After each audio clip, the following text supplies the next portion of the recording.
So hello everyone, welcome to my channel. तो मैं आप लोगों के लिए लेके आ गई हूँ ओ माय एम्पीरियर का सीज़न 2 का सेकंड पार्ट।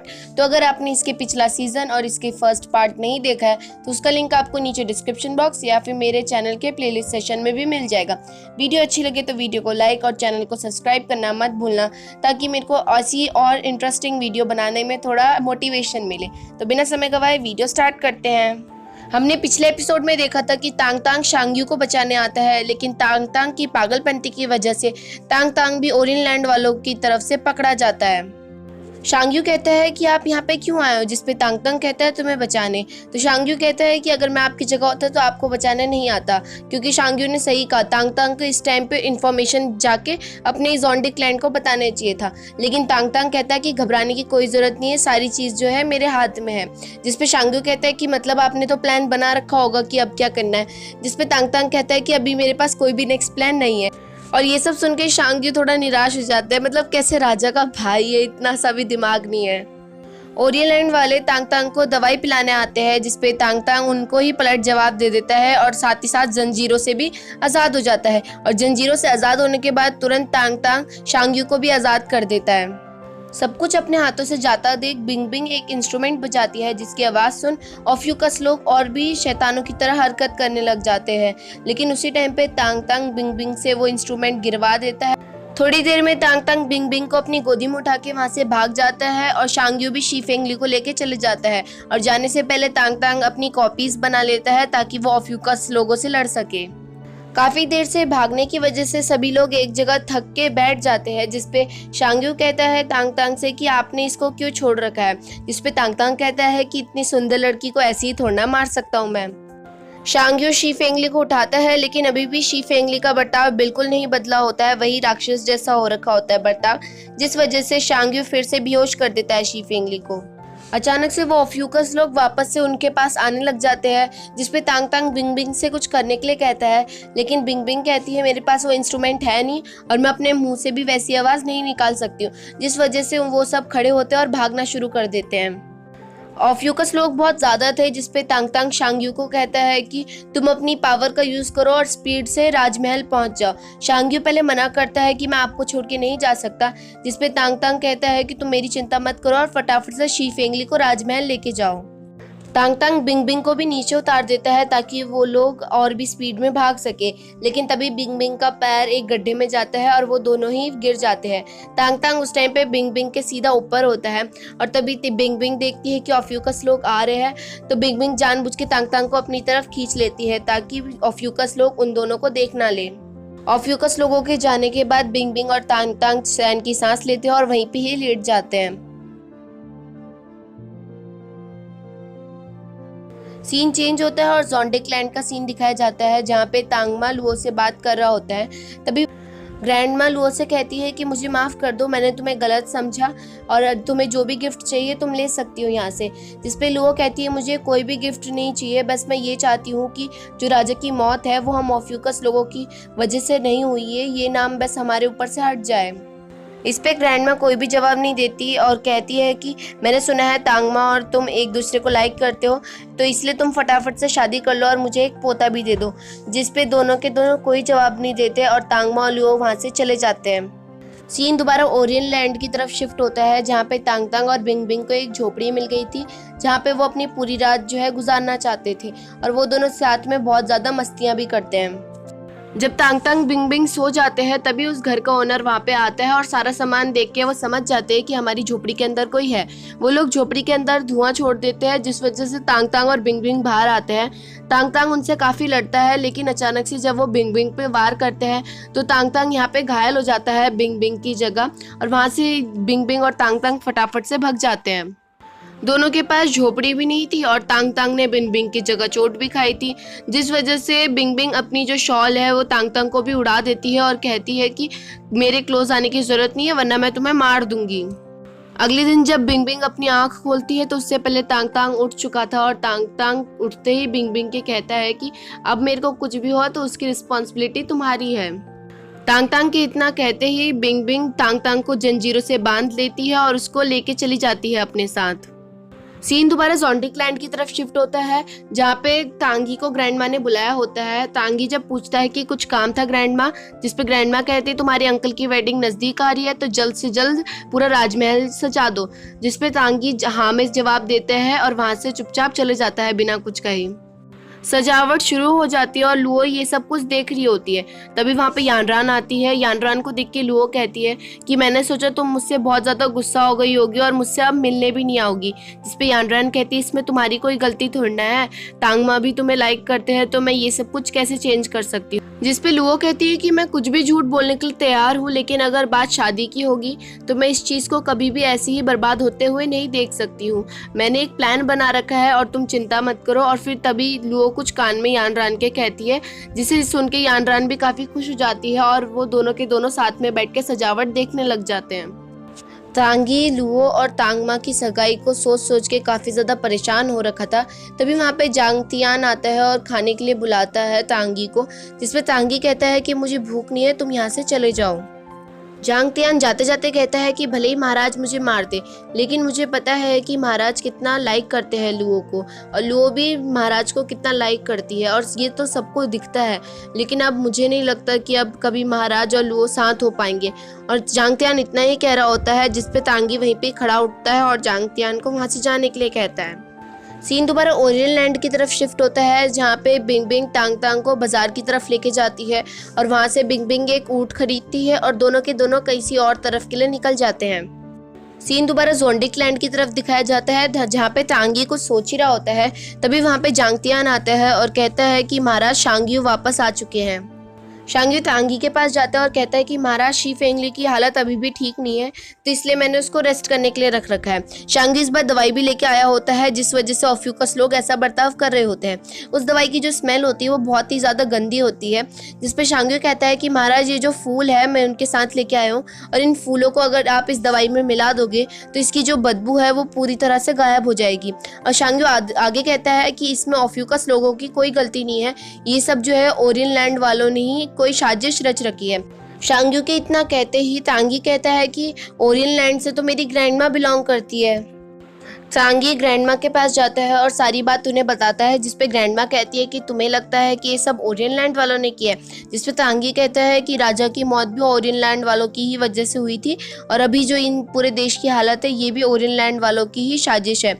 जिसपे ग्रैंडमा कहती है कि तुम्हारे पास कोई प्रूफ है, जिसपे तांगी वो दवाई लेके जाता है अपनी ग्रैंडमा के पास, लेकिन वो दवाई पहुंचने से पहले ही एक बच्चा आके वो दवाई को गिरा देता है। अभी इस ड्रामे में इस बच्चे की आइडेंटिटी नहीं बता रखी है कि कौन है और कहाँ से आया है, बस इतना पता है कि इसने दवाई जो है जानबूझ के गिराई थी। और ये सब देख के तांगी बहुत ज़्यादा गुस्सा भी हो रहा होता है और बहुत गुस्से में देख रहा होता है इस बच्चे की तरफ, लेकिन ग्रैंडमा उस बच्चे को सपोर्ट करती है और कहती है कि इसमें इसकी कोई भी गलती नहीं है। ग्रैंडमा तांगी से कहती है कि इन सब चीज़ के पीछे और भी लोग जुड़े होंगे, तो इसलिए तुम यहाँ से अभी चले जाओ। तांगी जाते जाते भी उस बच्चे को गुस्से वाली नज़रों से देख ही रहा होता है। शी फेंगली बहुत ज़्यादा ही अजीब तरीके से बर्ताव कर रहा होता है, तो शी फेंगली को देखने के लिए वहाँ पे वेद आया होता है और वो वेद बताता है कि शी फेंगली का पॉइजन बिल्कुल लुओ की तरह मैच है।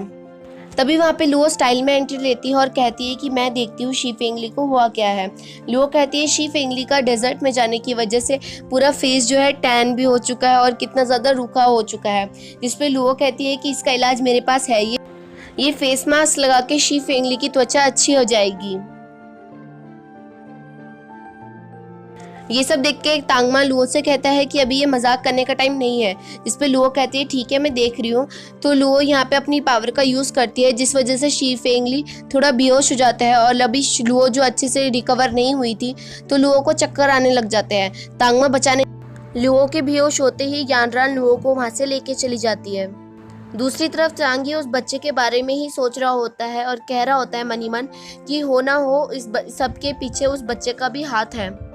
रात के टाइम पे लुओ तांगमा से मिलने आती है, जिसपे तांगमा कहता है कि तुम्हें किसी चीज़ की ज़रूरत थी तो मुझे बताती, मैं तुम्हारे पास भेज देता। जिसपे लुओ कहती है कि मैं आपसे मिलने आई थी। लुओ कहती है कि मैंने आपको बहुत ज़्यादा परेशान करा है और मैं आशा करती हूँ कि इसके बाद मैं आपको कभी परेशान ना करूँ। जिसपे तांगमा कहता है कि तुमने मुझे बिल्कुल परेशान नहीं करा है और मैं तो चाहता हूँ कि तुम मुझे हर जन्म में मिलो। लुओ यहाँ पे तांगमा को साफ साफ कह देती है कि मैं तुमसे प्यार नहीं करती हूँ, जिसपे तांगमा कहता है कि एक ना एक दिन तुम्हें मुझसे प्यार हो ही जाएगा। जिसपे लुओ कहती है कि मुझे नहीं लगता कि मुझे कभी प्यार होगा, क्योंकि मैं किसी और से प्यार करती हूँ। जिसपे तांगमा कोई जवाब नहीं देता और लुओ कहती है कि बिना प्यार के किसी भी चीज़ में फिट होना अच्छी बात नहीं होती। और लुओ कहती है कि ग्रैंड माँ से कह के आप प्लीज़ ये शादी तुड़वा दीजिए। जिसपे तांगमा कहता है कि मैं अभी मना नहीं कर सकता उन्हें, मैं जब टाइम मिलेगा तो मैं उन्हें खुद ही जाके मना कर दूंगा। यहाँ पे लुओ तांगमा से थैंक यू कहती है और कहती है तांगमा को जाते जाते कि आप बहुत ही अच्छे इंसान हैं। लुओ के जाने के बाद तांगमा कहता है कि हाँ मुझे पता है कि मैं बहुत अच्छा इंसान हूँ, लेकिन इस चीज़ का फ़ायदा ही क्या जब तुम मुझे प्यार नहीं करती हो। यहाँ पे उस बच्चे की असलियत पता चलती है। उस बच्चे की आवाज़ बहुत ज़्यादा ही भारी होती है, बिल्कुल बड़ों की तरह। ग्रैंडमा कहती है मुझे नहीं पता था कि मेरे बेटे के मरने के पीछे ओरियन लोगों का हाथ है। जिस पे वो बच्चा कहता है फिर तो क्या हो गया, तुम्हें पता नहीं है तुम कहाँ से हो, तुम भी तो ओरियन लैंड से हो। ये बात सुन के ग्रैंडमा थोड़ा रोने लग जाती है और वो बच्चा आगे कहता है कि तुम्हें याद है ना कि तुमने यहाँ पे शादी क्यों करी थी। 10 साल पहले जो हम जंग हार गए थे, इस बार हमें वो जंग नहीं हारनी है बिल्कुल भी। लुओ और यानरान काफ़ी ज़्यादा ड्रंक कर लेते हैं और आपस में ही बड़बड़ा रहे होते हैं। जिसपे लुओ यानरान से कहती है कि तुम लॉर्ड चेन को क्यों लाइक करते हो, यानी कि तांगमा को। जिसपे यानरान कहती है क्योंकि वो बहुत ही ज़्यादा ब्यूटीफुल है। ये सुन के लुओ कहती है तुम तो बहुत ही बड़ी बुद्धू हो। तो यानरान कहती है तो तुम बताओ तुम ड्रैगन एग को क्यों लाइक करती हो। जिसपे लुओ कहती है क्योंकि मैं भी बहुत बड़ी बुद्धू हूँ, क्योंकि ड्रैगन एग भी बहुत ही ज़्यादा ब्यूटीफुल है। यानरान कहती है लुओ से कि अगर तुम जियाचेन को तांगी से कंपेयर करो तो। जिसपे लुओ कहती है कि जियाचेन को तो कंपेयर कर ही नहीं सकते, क्योंकि जियाचेन तो बहुत ही ज़्यादा टैलेंटेड है, स्मार्ट है, हैंडसम है और काइंड पर्सन है। लुओ के मुंह से जियाचेन की तारीफ सारी तांगी भी सुन लेता है और लुओ की तरफ ही देख रहा होता है। लुओ पीछे मुड़ती है और यानरान से कहती है कि मैं बताऊं कि तुम्हें तांगी कैसा लगता है, और अजीब सी शक्ल बना देती है लुओ और कहती है कि बिल्कुल इसी तरह से लगता है, और अपनी बेइज्जती देखकर तांगी वहाँ से चले जाता है। लुओ और यानरान काफ़ी ज़्यादा ड्रिंक कर चुके होते हैं और ब्रिज के ऊपर जब चल रहे होते हैं तो अचानक से दोनों के पैर फिसलते हैं और वो दोनों गिरने ही वाले होते हैं। लेकिन उसी टाइम पे वहाँ पे तांगी और तांगमा आ जाता है और दोनों को बचा लेता है। लेकिन जो यानरान होती है वो तांगी की गोदी में होती है और जो लुओ होती है वो तांगमा की गोदी में होती है। ये सब देख के दोनों अपनी साइड चेंज करते हैं और दोनों बिल्कुल सही जगह पे बैठ जाते हैं और दोनों एक दूसरे को देख के स्माइल कर रहे होते हैं। लुओ यानरान फिर से खड़े हो जाते हैं और आपस में बात करने लगते हैं और ऐसी बात में यानरान लुओ से कहती है कि तुम बहुत ही ज़्यादा ख़राब हो, लगता है मुझे तुमको सबक सिखाना ही पड़ेगा। जिसपे लुओ कहती है कि मैं ख़राब हूँ, वो कौन था जो वो तांगमा की खिड़की पे बैठा रहता था और तांगमा को बाथरूम से देखता था। ये सब सुन के तांगमा बिल्कुल हैरान हो जाता है और तांगमा को पता चल जाता है कि वो लुओ नहीं यानरान होती थी हमेशा। यहाँ पे बिलियन भी जो है इन चारों को छुप छुप के देख रही होती है। लुओ यानरान काफ़ी ज़्यादा ड्रिंक कर चुके होते हैं तो तांगमा तांगी उनको अपने घर तक लेके जा रहे होते हैं। तांगी कहता है कि अंकल आप तो अपने आप को खुद ही नहीं संभाल पा रहे। जिसपे तांगमा कहता है कि मुझे थोड़ा ना पता था कि ये यानरान हमेशा बाथरूम से मेरे को देखा करती थी। तांगी अपने मुंह में नकाब ओढ़ लेता है और एक रेस्टोरेंट में जाके एक रूम बुक करवा लेता है। तांगी लुओ को आराम से लेटा देता है बेड में, तो लुओ वहाँ पे गाना गाने लग जाती है। जिसपे तांगी कहता है ये किसका गाना है। जिसपे लुओ जवाब देती है जियाचेन का गाना है, वो मेरा आइडल है, और बहुत ही ज़्यादा तारीफ करने लग जाती है लुओ जियाचेन की। ये सब सुन के तांगी लुओ को उसी टाइम पे किस कर देता है और कहता है कि तुम कभी भी किसी लड़के की तारीफ करोगी मेरे सामने तो मैं तुम्हें ऐसे ही करूँगा। यहाँ पे लुओ कहने ही वाली होती है कि पर जियाचेन तो बिल्कुल तुम्हारी ही तरह दिखता है, लेकिन दोबारा से लुओ के मुंह से जियाचेन का नाम सुन के तांगी दोबारा से ही लुओ को किस कर देता है। होटल का मैनेजर चू सांग नान को अपने होटल में बुला लेता है क्योंकि होटल के मैनेजर को लग रहा होता है कि वो एक चोर है जो कि राज पोशाक चोरी करके आ रखा है। तो चू सांग नान वहाँ पे पहुँच जाती है उनके ही रूम में और कहती है कि खबरदार तुम यहाँ से हिले तो।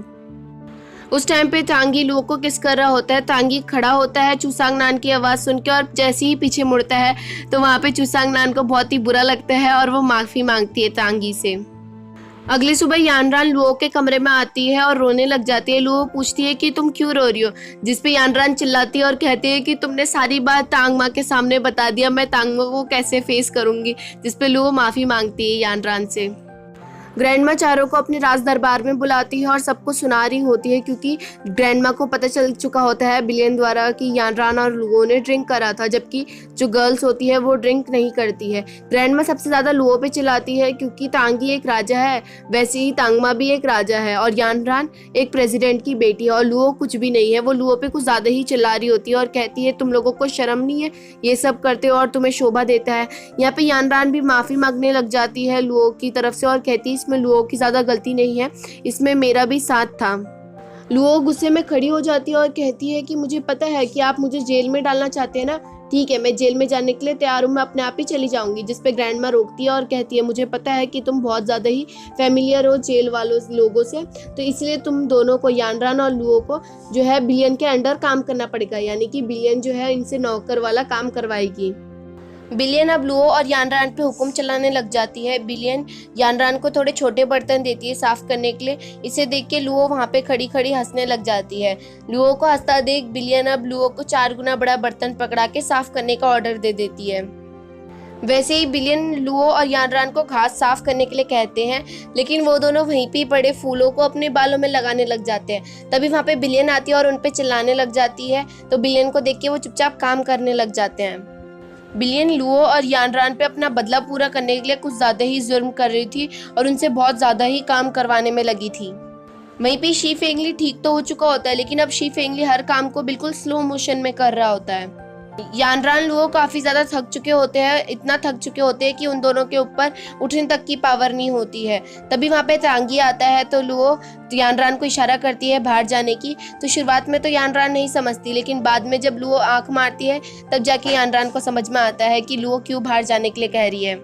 लुओ तांगी के गले लग के कहती है कि देखो तुम्हारी ग्रैंडमा हमसे कितना सारा काम करवा रही है, हम कितना ज़्यादा थक चुके हैं। जिस पे तांगी कहता है कि मैं बहुत जल्द तुम्हें यहाँ से आज़ाद कर दूंगा, चिंता मत करो। लुओ अपने रूखे सूखे हाथ दिखाती है और कहती है देखो इतना हैवी सामान उठाने की वजह से ये सब हुआ है। जिसपे तांगी कहता है अगली बार मैं तुम्हारी मदद करूंगा और तुम्हें बहुत सारे औजार दे दूंगा, ताकि जब भी तुम फ्री होगी तो तुम उसकी प्रैक्टिस करना, ताकि तुम्हारे में आगे चल के स्ट्रेंथ बढ़े। इतना कहते ही तांगी के लुओ बिल्कुल लास्ट वाले बेड में चली जाती है तांगी से गुस्सा होके, क्योंकि लुओ को लगा था तांगी कहेगा कि मैं तुम्हें कुछ गर्म पट्टी दे दूंगा ताकि तुम्हारे हाथ में ठीक हो ये सब, लेकिन तांगी तो अलग से ही और ज़्यादा काम करवाना चाहता है लुओ से। शांगियू तांगी के पास जाता है और कहता है कि शी फेंगली में काफ़ी सुधार आया है। जब तांगी शी फेंगली की तरफ देखता है तो वो बिल्कुल ही स्लो स्पीड में एंट्री मार रहा होता है राज दरबार में।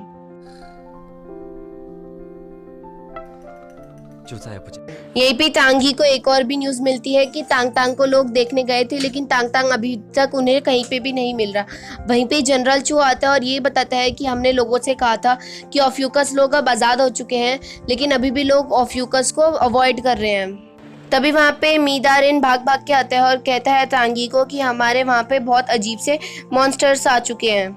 तांगी और यानरान बिल्कुल आराम से बैठे हुए थे, जिस वजह से बिलियन वहाँ पे आती है और उन पे चिल्लाने लग जाती है। लुओ को अब काफ़ी गुस्सा आ रहा होता है बिलियन पे और यानरान और लुओ काफ़ी चिल्लाने लग जाते हैं बिलियन पे। तभी बिलियन अपने दोस्तों को भी वहाँ पे बुलाती है, जिसे देख के लुओ काफ़ी ज़्यादा डर जाती है। लुओ अपने आप को हारता हुआ देख बिलियन के साइड में खड़े होकर अब यानरान पे चिल्लाने लग जाती है और कहती है कि ये सब सिर्फ तुम्हारी वजह से हो रहा है। बिलियन लुओ को यानरान की तरफ धक्का देते हुए कहती है कि मैं बताती हूँ यहाँ की बॉस कौन है। और बिलियन यहाँ पे लुओ को 2 बार थप्पड़ मारने की कोशिश करती है, लेकिन बिलियन हर बार चूक जाती है।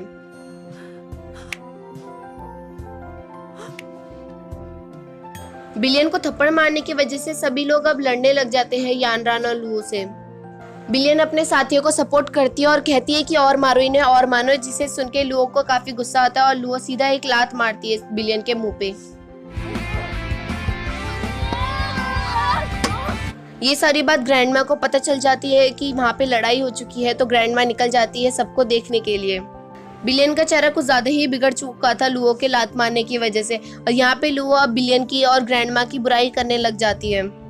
लुओ ये कहती है तुम कितने भी लोग भेज दो हम सबको हरा देंगे, और हम तो तुम्हारी ग्रैंडमा से भी नहीं डरते हैं। ये सब कुछ ग्रैंडमा सुन लेती है और लुओ के ऊपर हाथ रखती है, लेकिन लुओ को पता नहीं होता है कि वो ग्रैंडमा है और कहती है देखो ये भी लड़की आ गई ना मुझसे लड़ने, अब मैं बताती हूँ कि हम उसको कैसे पनिश करेंगे। ये क्या होता? लुओ काफी खुश हो जाती है गिराने पर, लेकिन जब लुओ नजर मारती है तो ग्रैंडमा निकलती है। लुओ की इतनी बड़ी गलती की वजह से अब लुओ को सीधा जेल में भेज दिया जाता है और लुओ को जेल में जाने में उतनी प्रॉब्लम नहीं होती है क्योंकि जेल में वो नॉर्मली खेलती रहती है हर किसी के साथ। ग्रैंडमा लुओ की हरकत को देख के बहुत ज़्यादा गुस्सा हो रखी होती है। तांगमा जाता है ग्रैंडमा के पास और कहता है कि उसका करेक्टर कुछ ज़्यादा ही अलग है, आपको पता ही है वो बहुत ज़्यादा डिफरेंट है, तो ये सब कुछ गलती से करा होगा लुओ ने। और यहाँ पे तांगमा ग्रैंडमा से ये भी कह देता है कि मैं और लुओ जो है शादी नहीं करेंगे। सीन चेंज होता है और ओरियन लैंड की तरफ दिखाया जाता है जहाँ पे बिंग बिंग तांग तांग को अपने साथ ओरियन लैंड के उसी जगह में लेके जा चुकी होती है वापस।